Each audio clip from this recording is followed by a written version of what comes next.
The United States is $39 trillion in debt. That's not a typo.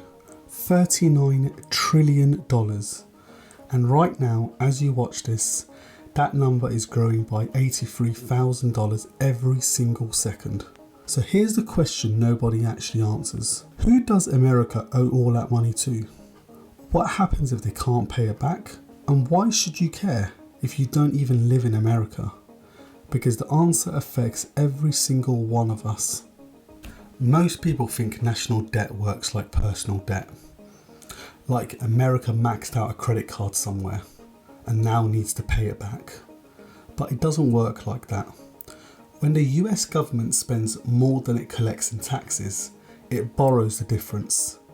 It does that by selling something called treasury bonds. Basically, the government says, lend us money and we'll pay you back with interest. And people buy them. Governments buy them, banks buy them, investors buy them. So the national debt isn't one big loan from one place. It's trillions of dollars borrowed from millions of different places, all at once.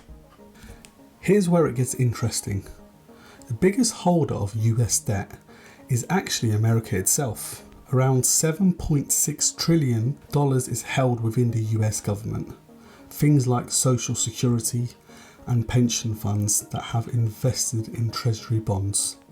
The rest, about $31 trillion, is held by the public. That includes foreign governments.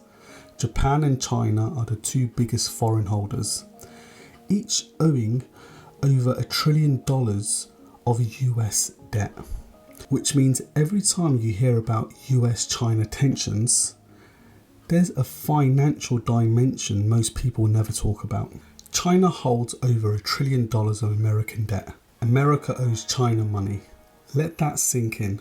Every year the US government spends more than it earns. In 2026 alone, the deficit is projected to hit $1.9 trillion. That means America is adding nearly $2 trillion in debt in a single year. And here's the part that should concern everyone.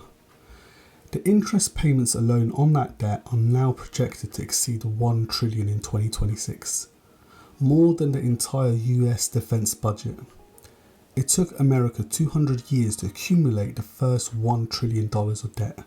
Now it adds the same amount in just a few months. This is the question most people are afraid to ask, because the honest answer is nobody knows exactly. But here's what economists agree on. The higher the debt grows, the more the government has to spend on interest. And the more it spends on interest, the less it can spend on everything else. Schools, healthcare, infrastructure. It also puts pressure on the dollar, because if investors ever start to doubt America can manage its debt, they start demanding higher interest rates to lend, which makes the debt even more expensive, which makes the problem even worse.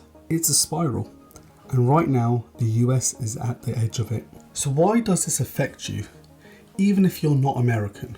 Because the US dollar is the world's reserve currency. Almost everything, oil, trade, global markets, is priced in dollars. If America's debt crisis ever tips into a real financial crisis, the entire global economy feels it. Your cost of living, your job, your saving. This isn't just America's problem, it's everyone's problem. This is the global reality. Don't forget to subscribe for more analysis like this.